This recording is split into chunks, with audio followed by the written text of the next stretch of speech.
It's Judy, Drama, Judy, Bang, same thing.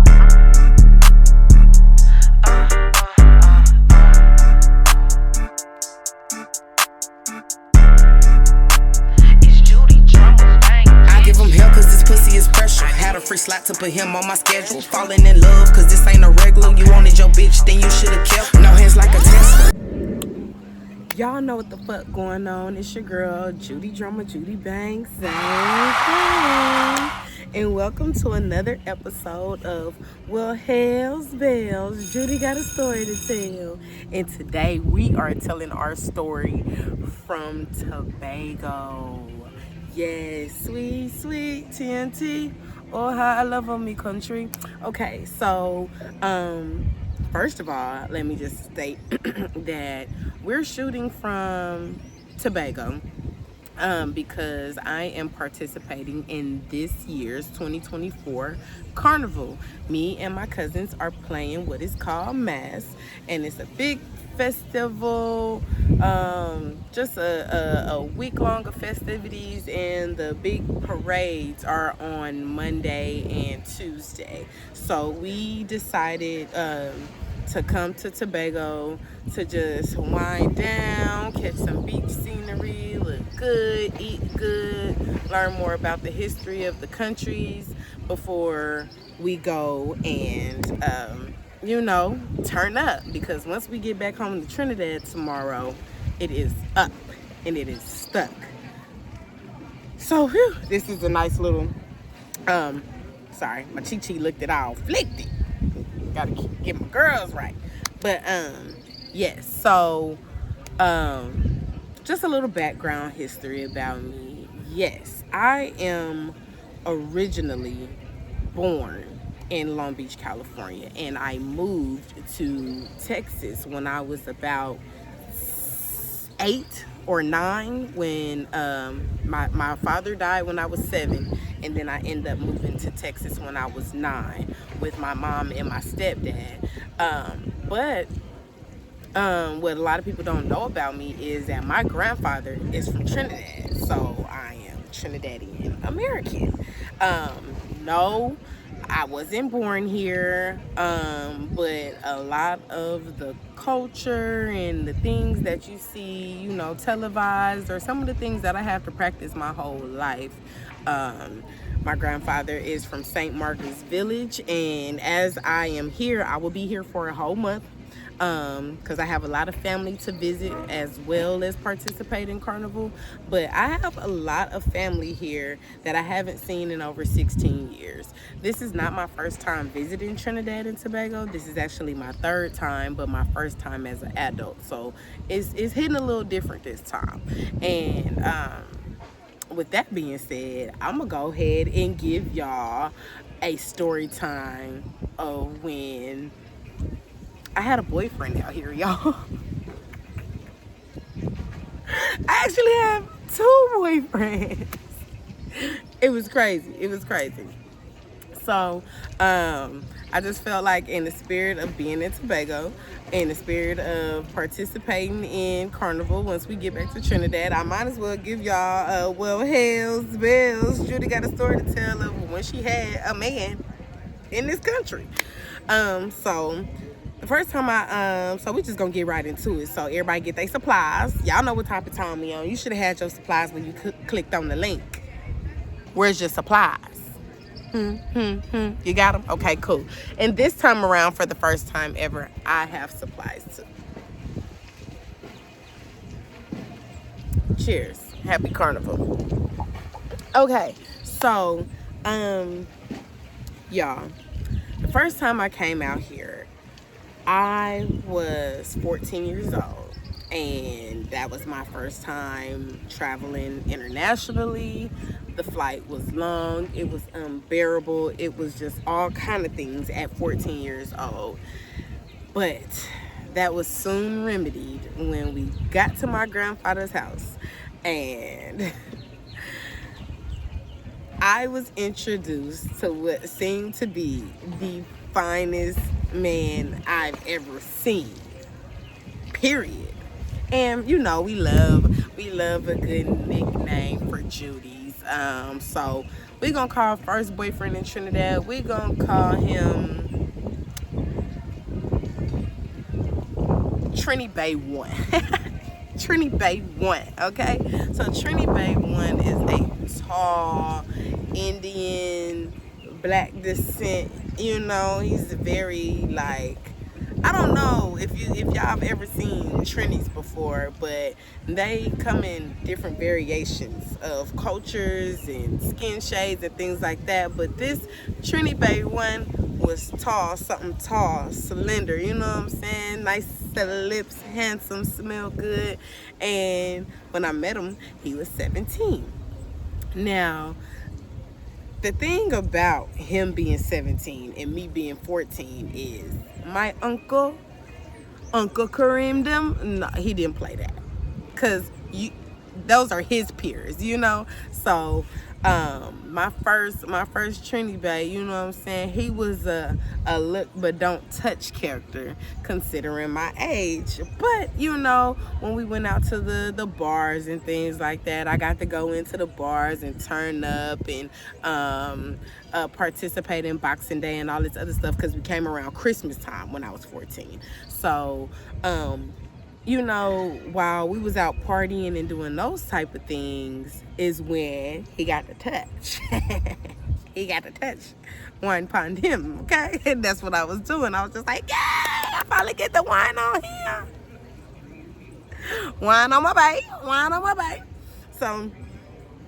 So yeah, so that's when I was 14, and Trini Bay 1, like, we used to sneak and kiss behind my grandfather's house, and you know, just doing some real innocent kitty-like crush type shit, you know what I'm saying?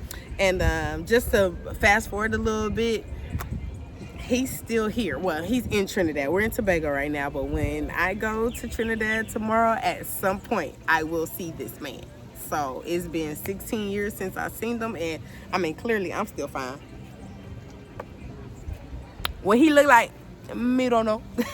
But me, as for she's still fine, okay? So I'm really excited to see him though, because he still lives in the same village. My grandfather lives in St. Margaret's, and he's just the next village or town over called Claxton Bay. So, you know, I am really excited to see him. Now, y'all know I'm still fasting from sex, so there will be none of that, but I do have the giddy feeling of you know what I'm saying, just to see him again.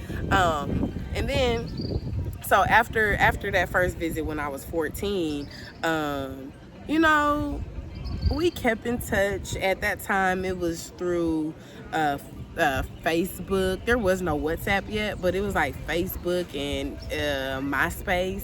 I don't even think it was Facebook. I really just think it was MySpace, because I didn't get a Facebook until 2009. So, excuse me. So I'm for sure thinking that we communicated on MySpace and a calling card. We kept in touch on a calling card. So fast forward, you know, and like I said, when I was 14, Trini Bay 1, real innocent, real smooth, kept his distance, but, you know, tempted to touch. I wanna know why I need you so much. Yes, so that was Trini Bay 1. Now, I returned to Trinidad 2 years later for a summer where my grandmother and my aunts and my uncles, they just shipped all the kids from the States down to Trinidad. And with all these kids in my grandfather's living room. And my cousin Kiki was graduating that year, so I'ma just say whatever 2 years later is. I'm 16, Kiki is graduating, and out here in Trinidad, the graduation and the prom is the same thing, you know? Like, in the States, we have prom, and then a month or so later, you graduate. Out here, they do that in one sweep. So earlier, so we found out that she was graduating, and it was gonna be a big party, and of course, it's a flex for her to bring her fine cousins from the States, right? So That's exactly what happened. She brings her fine cousins from the States. So she does that, but we can't go in regular clothes. So we got prom dresses made, y'all. We crashed this girl's prom and really got prom dresses made. And if I can find the picture, I'll put it in the thumbnail. Or I'll put it somewhere right here so y'all can see. But we definitely crashed that girl's prom. And it was amazing. It was amazing to, one, get prom dresses made in 2-3 days notice by the village seamstress. And then it was just crazy because I also got my hair braided out there. You know, I got my hair braided in Trinidad. My cousin Crystal braided my hair. And then we got accessories, shoes. Like, it was the whole ball, as if we were graduating or attending prom with her. I mean, kind of, we was. So we get to the prom, and all the kids, like, they just standing around, and we looking like, the fuck kind of prom is this? Because we, you know what I'm saying, back then, we bend over to the front, touch the toe, back of that, up and down, get low. That's us, you know what I'm saying? So we thinking, like, okay, y'all from Trinidad, why y'all not whining on each other? Why y'all not this and this and this and that? IBS, y'all not. Them kids did not start dancing until we came in the party, because their DJ was playing some soca, some reggae, and then they also played Americanized music. And at that time, Nelly, It's Getting Hot in Here was literally the newest jam of all jams, you know? So we go and turn that bitch up. I can't say it no other way. We turned that motherfucker up. And while we was dancing with my cousin, and then what was so crazy about it, my cousin is very, like, to herself, chill, lay back, not too much attention, but she then brought her U.S. cousins in as a flex, you feel me? Like, so yeah, like, I don't know if we made her proud or we embarrassed her, but baby, we was throwing ass. We was throwing ass in her prom. And while we was throwing ass, I was being eyed by Trini Bay #2. I'm gonna use his real name because, unfortunately, for my heart and for the world who got to experience him, he passed away. But damn, that just kind of made me sad, y'all. Every time I say it often, like, no, my second boyfriend, he passed away, but it's just like, damn, like, I'm really here as an adult and I don't get to see him because he passed away. So I feel a way about that. But yeah, I met him at my cousin's prom and we locked eyes, and you couldn't tell him that I wasn't his, and you couldn't tell me that he wasn't mine. I'm like, I danced with him the whole night. Like, and then what was crazy is, like, y'all, he is so fine. So it's like that Indian that I was telling y'all about, he had that dark chocolate yet Indian skin, and then he had a little teardrop. And you know, in America, that means you somebody. No. Out here, it means something different, and it's really of somebody who you loved, and you know what I'm saying, you know, somebody who passed away that you really loved and endured them. You got a teardrop. But he ain't had no bodies. He was gonna catch one with me, but I ain't want to be too fast. I was still 16. I was still a virgin then, but baby, should have gave it to him if I know who's gonna croak on me. Had I known he was gonna end up croaking, would have gave that boy some pussy a long time ago. At 16, I wasn't fucking him, but I should have been if I knew who was gonna die. If I knew that, I was gonna do that. But anyways, so yeah, we met at the prom, we locked eyes instantly, and we just danced the whole night away, y'all. He had the most beautiful smile, and his accent was thick, but I've been around my grandfather my whole life, so it was just like I understood what he was saying. Like, and even when I didn't really understand what he was saying, I was like, Like, you know what I'm saying? But he was very, very patient with me, and I was even more patient with him because, you know, it's they speak English out here, but it's a certain dialect to it, like patois or broken English, they throw a hint of French in there sometimes. And I just learned today that they might start speaking Spanish out of nowhere. So I'm just like, because Venezuela is like just so close to Trinidad, so you know what I'm saying? So a lot of times when he'll be talking to me, he'll like switch it up real quick, and I'll be like, babe, chill out. But yeah, so I met him at that prom night. We danced the night away, and y'all, he just couldn't keep his mind off of me. Do y'all know I woke up the next morning after my cousin's graduation? I woke up the next morning and he was sitting outside my house. He was sitting outside my house. So I, you know, and well, I haven't gotten a chance to show y'all my grandfather's house just yet. But my grandfather's house is a 2-story house. My auntie Betty and my cousin Kiki lives upstairs, and then my grandfather has a house downstairs. It's a very huge house. It's a big house. It's like three houses in one house. You know what I'm saying? They got 2 kitchens, 2 bathrooms, two whatever you think of in a house, they got 3-4 bedrooms upstairs, 3-4 bedrooms downstairs. It's 2 houses. But so when I come downstairs from my grandfather's house to go upstairs to bother my cousin Keisha, I see him sitting across the little bridge across the house. And when I walk out the house, I'm like, it's the boy from last night. And he was like, hello, good morning. Good morning. Why you here so early? And for me, like, what's up? Like, he was my man, okay? Like, my cousin Kiki came downstairs. She was just like, and this is his name, Anderson. You never come by for me. You never come by say hi to me. Oh, but Courtney is here. Yeah, Courtney's here, Kiki. Courtney is here. And he ready to see her. He ready to see me. He outside waiting on me. So that whole summer that I spent, like I told y'all, when I was 14, I came for Christmas. So it was a very short period. But the second time I came when I was 16, I came for a summer. Yeah. This was me undressing all summer.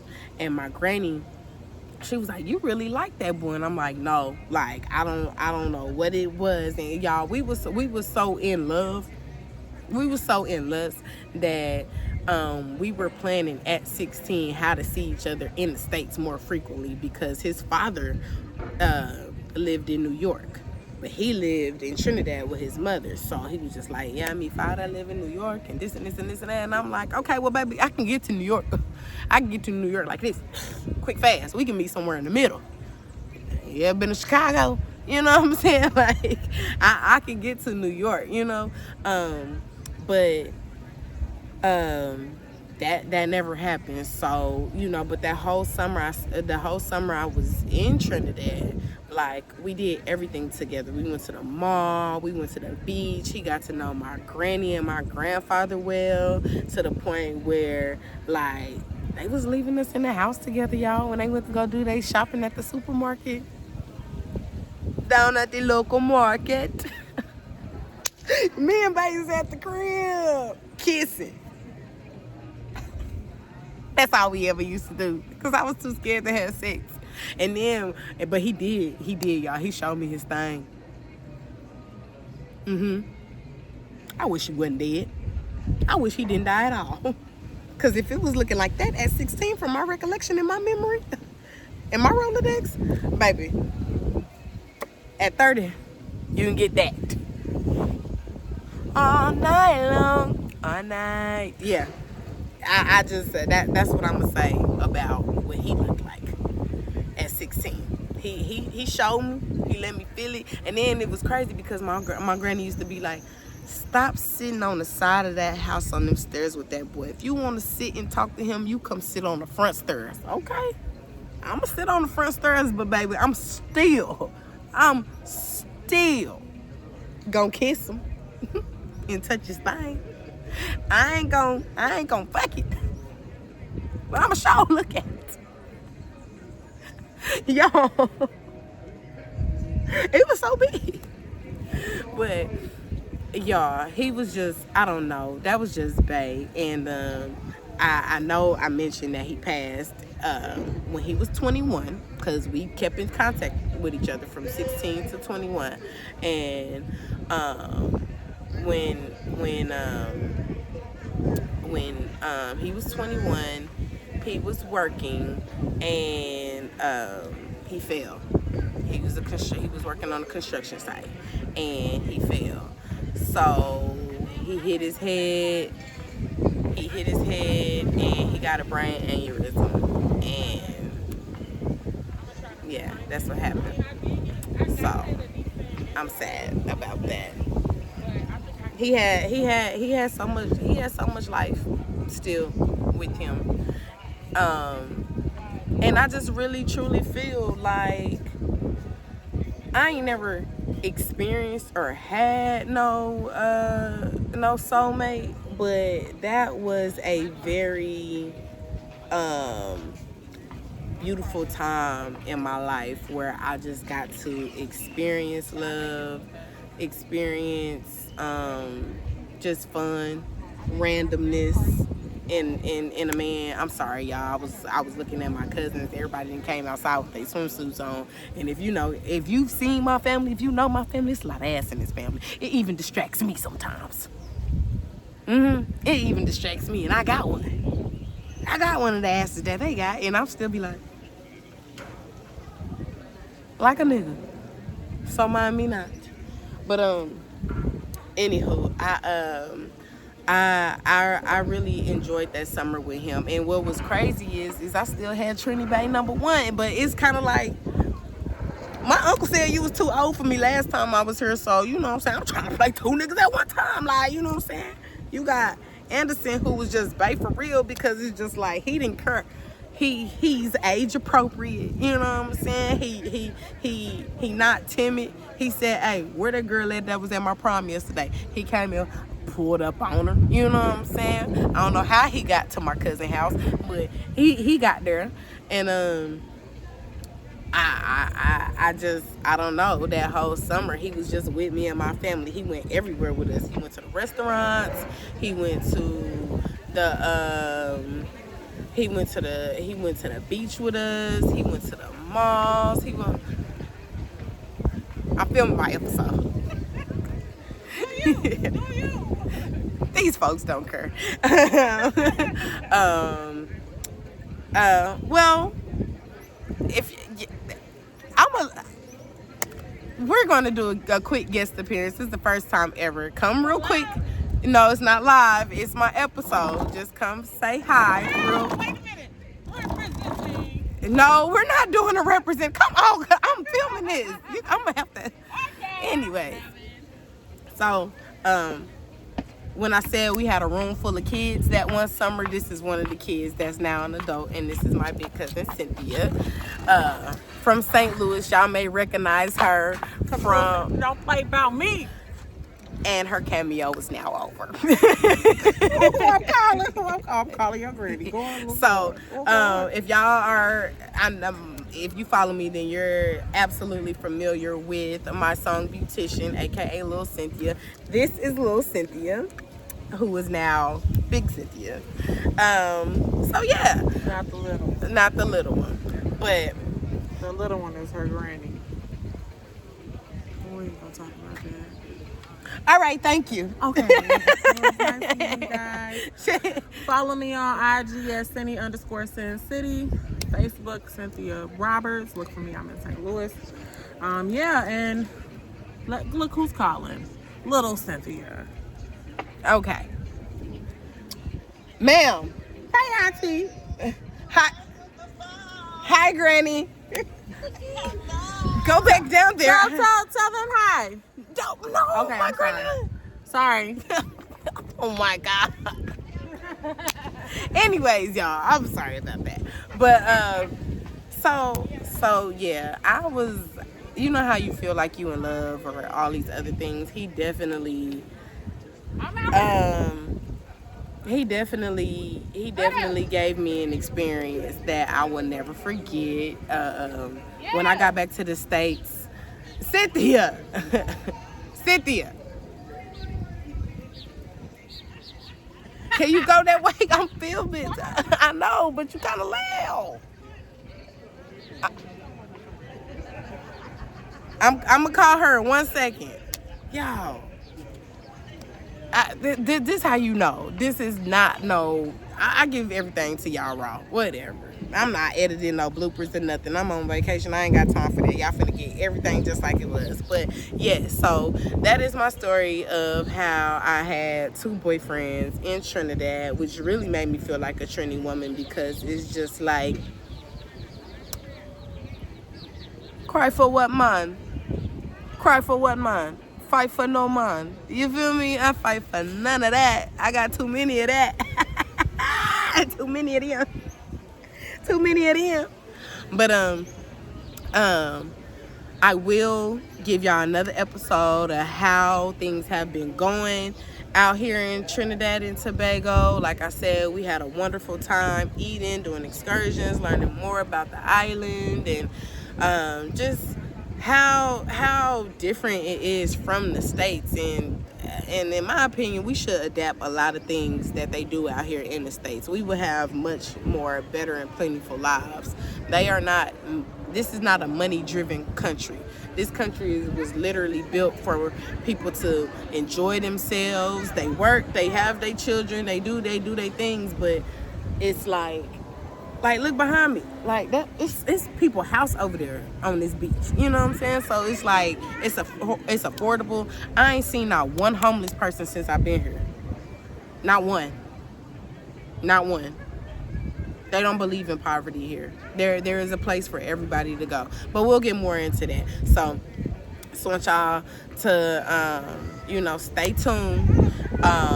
Stay with me. I know this was kind of a little all over the place, just since this is not our normal casting scene. This is not our normal filming scene, but it is a very beautiful one. And I just want y'all to know that I am having a blast out here. And if y'all want to know what happens next on Well Hell's Bells, Judy got a story to tell. Stay tuned for episode 7. Niggas be thinking I'm gothic, I'm a hot topic. Bitch, I'm about to blow like a rocket, all my niggas on go, so you bitches better stop it. Big body Judy, no water, no faucet. Drip on a nigga like a hydrant, splash. Hope I don't crash with all of this ass, doing a dash.